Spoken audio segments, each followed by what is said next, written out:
Hospital வந்து pressure check பண்ணதுக்கு அப்புறம் எல்லாரும் கேட்குற கேள்வி ஒண்ணுதாங்க. எனக்கு ப்ரெஷர் நார்மலா இருக்கா இல்ல அதிகமா இருக்கா? எந்த வேல்யூக்கு கீழே இருந்தா நார்மலா இருக்கும், எந்த வேல்யூக்கு மேல இருந்தா அதிகம் அப்படிங்கறத சொல்றேன், நோட் பண்ணிக்கோங்க. ஸோ பிபி பார்க்கும்போது ரெண்டு வேல்யூ சொல்லுவாங்க. ஒன்னு மேல் வேல்யூ, இன்னொன்னு கீழ் வேல்யூ. இந்த ரெண்டு வேல்யூமே ரொம்ப முக்கியம். நீங்க இதுக்கு முன்னாடி ப்ரெஷருக்கு எந்த மாத்திரையுமே சாப்பிட்றது இல்ல, அதே மாதிரி ப்ரெஷர் அதிகமா இருக்குன்னு யாரும் சொன்னதில்லை செக் பண்ணும்போது அப்படின்னா, உங்களுக்கு 120 80, அதாவது மேல இருக்கிற வேல்யூ 120 கீழே இருக்கிற வேல்யூ 80க்கும் கீழே இருந்தா ப்ரெஷர் நார்மலா இருக்கு அப்படின்னு அர்த்தம். நமக்கு வயசு அதிகமாக அதிகமாக ரத்த குழாயில் இருக்கிற அந்த எலாஸ்டிக் தன்மை வந்துட்டு கொஞ்சம் கொஞ்சமா குறையிறதுனால கொஞ்சம் கொஞ்சமா ப்ரெஷர் அதிகமாக ஆரம்பிக்கும்.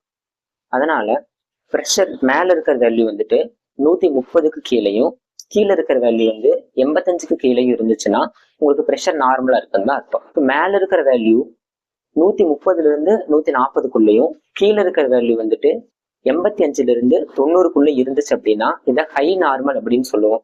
அதாவது அதிகம்னு சொல்ல முடியாது, நார்மலும் சொல்ல முடியாது, ரெண்டுக்கு இருக்கிற ஒரு நடுவுல இருக்கிற ஸ்டேஜ். மேல இருக்கிற வேல்யூ 140ல இருந்து 160க்குள்ளேயும் கீழே இருக்கிற வேல்யூ வந்துட்டு 90ல இருந்து 100க்குள்ள இருந்துச்சு அப்படின்னா கிரேடு 1 ஹைப்பர் டென்ஷன் அப்படின்னு சொல்லுவோம். இந்த ஸ்டேஜ் வரைக்கும் இப்ப ஃபர்ஸ்ட் டைம் தான் நீங்க செக் பண்றீங்க அப்படின்னா உங்களுக்கு உடனே யாரும் மாத்திரை கொடுக்க மாட்டாங்க. ஏன் அப்படின்னா நம்மளுடைய உணவு பழக்கங்கள், உடற்பயிற்சி எல்லாமே பண்ணாவே ப்ரெஷரை வந்துட்டு ஈஸியா 3 மாசத்துக்குள்ள கீழே கொண்டு வர முடியும். மேல இருக்கிற வேல்யூ வந்து 160க்கு மேலேயும் கீழே இருக்கிற வேல்யூ வந்துட்டு 100க்கு மேலே இருந்துச்சு அப்படின்னா அதை கிரேடு 2 ஹைப்பர் டென்ஷன் அப்படின்னு சொல்லுவோம். மேல இருக்கிற வேல்யூ 180க்கு மேலேயும் கீழே இருக்கிற வேல்யூ வந்துட்டு 110க்கு மேலே இருந்துச்சு அப்படின்னா அதை வந்து கிரேடு 3 ஹைப்பர் டென்ஷன் அப்படின்னு சொல்லுவோம்.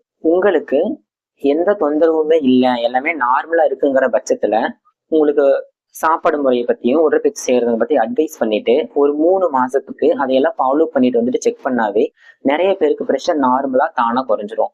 ஒருவேளை 3 மாசத்துக்கு அப்புறம் குறையல அப்படின்னா தான் நீங்க மாத்திரை எடுக்க வேண்டியதா இருக்கும். நான் ப்ரெஷருக்கு மாத்திரை போட்டுட்டு இருக்கேங்க, எனக்கு ஆல்ரெடி ப்ரெஷர் அதிகமா இருக்கு, இப்ப மாத்திரை போட்டு கண்ட்ரோல்ல வச்சிருக்கேன் அப்படிங்கிறவங்களுக்கு மேல இருக்கிற ப்ரெஷர் 140 கீழேயும் கீழே இருக்கிற ப்ரெஷர் 90க்கு கீழே இருந்தாலே போதுமானது. இல்ல எனக்கு வந்து 70 வயசுக்கு மேல ஆயிடுச்சு, நானும் ப்ரெஷருக்கு மாத்திரை போட்டுட்டு இருக்கேன் அப்படின்னா மேல இருக்கிற வேல்யூ 150க்கு கீழேயும் கீழே இருக்கிற வேல்யூ வந்துட்டு 90க்கு கீழே இருந்தாவே அது கண்ட்ரோல்ல இருக்கு அப்படின்னு அர்த்தம். அட போயா, எனக்கெல்லாம் ப்ரெஷர் 170 180ன்னு 3 வருஷம் தான் இருக்கு, எனக்கெல்லாம் ஒரு தொந்தரவு இருக்கிறத, கைகால் வலிக்கிறது இல்ல, தலை வலிக்கிறது இல்ல, எந்த தொந்தரவுமே இல்லை, நான் ஏன் மாத்திரை போடணும் அப்படின்னு நிறைய பேர் யோசிக்கிறாங்க. நான் ஒரு நாள் சும்மா காய்ச்சல் ஹாஸ்பிட்டல் போனேன், மாத்திரை கொடுத்தாங்க, ஒரு 10 நாள் சாப்பிட்டேன், அதுக்கப்புறம் விட்டுட்டேன், வேற ஒன்றும் பெரிய பிரச்சனை எல்லாம் இல்லை எனக்கு, நான் ஏன் மாத்திரை போடணும்? இப்போ நிறைய பேர் இருக்கீங்க. ப்ரெஷர் அதிகமா இருந்தும் ஒரு தொந்தரவுமே பண்ணாதவங்களையும் நீங்க ப்ரெஷருக்கு மாத்திரை போடணும், ப்ரெஷர் வந்து கண்ட்ரோல்ல வச்சிருக்கணும், உப்பெல்லாம் கம்மியா சாப்பிடணும், எக்ஸசைஸ் பண்ணணும்னு சொல்றதுக்கான காரணம் என்ன அப்படின்னா எல்லாமே ஆராய்ச்சி முடிவுகள். அதாவது நிறைய மக்கள் தொகை எடுத்துட்டு ஆராய்ச்சி பண்ணும்போது ப்ரெஷரை கண்ட்ரோல்ல வைக்காம இருக்கிறவங்கல 30% பேருக்கு 5ல இருந்து 10 வருஷத்துக்குள்ள 3 வகையான சிவியர் ப்ராப்ளம் வருது அப்படிங்கறது ஆராய்ச்சி முடிவுல கண்டுபிடிச்சிருக்காங்க. அது என்னென்ன ப்ராப்ளம் அப்படின்னா ஹார்ட் அட்டாக்கு, பக்கவாதம், கிட்னி ஃபெயிலியர். 30% தானையா, 30% பேருக்கு தானே வருது, அப்புறம் ஏன் எனக்கு வரப்போகுது அப்படின்னு சில பேர் நினைக்கலாம். அந்த 30% பேருக்கு வர விளைவுகள் வந்து திரும்ப சரி பண்ண முடியாதது.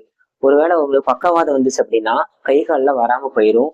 ஹார்ட் அட்டாக் வந்துச்சுன்னா இறப்பு ஏற்படக்கூட வாய்ப்பு இருக்கு. அதே மாதிரி கிட்னி ஃபெயிலியர் ஆச்சு அப்படின்னா மாசத்துக்கு ஒரு தடவை டயாலிசிஸ் பண்ணணும். ஸோ இதெல்லாம் வாழ்க்கை ஃபுல்லா அதை பண்ணணுங்கிறதுனாலதான் அதை வராம தடுக்கணுங்கிறதுக்காக எல்லாரையும் ப்ரெஷர் மாத்திரை சாப்பிட சொல்றோம். ப்ரெஷரை கண்ட்ரோல்ல வைக்காம இருக்கிற 100 பேர்ல 30 பேருக்கு பக்கவாதம், ஹார்ட் அட்டாக், கிட்னி ஃபெயிலியர் அப்படின்னு வந்துச்சுன்னா எவ்வளவு பேர் அதுல பாதிக்கப்படுவாங்கன்னு யோசிச்சு பாருங்க. இந்த வீடியோவை நான்லாம் மாத்திரையே எடுக்க மாட்டேங்க, எனக்கெல்லாம் ஒரு தொந்தரவு இல்லை, எனக்கு எதுவுமே ஆகாது அப்படின்னு சொல்லிட்டு இருப்பாங்கல்ல, அவங்களுக்கெல்லாம் ஷேர் பண்ணி ப்ரெஷர் மாத்திரை எடுக்கிறதோட முக்கியத்துவம் என்னன்னு சொல்லுங்க. இந்த வீடியோ உங்களுக்கு யூஸ்ஃபுல்லாக இருந்துச்சுன்னா இந்த வீடியோக்கு ஒரு லைக் போட்டுட்டு இதே மாதிரியான பல அவேர்னஸ் வீடியோக்கு நம்ம சேனலை சப்ஸ்கிரைப் பண்ணி ஃபாலோ பண்ணுங்கள்.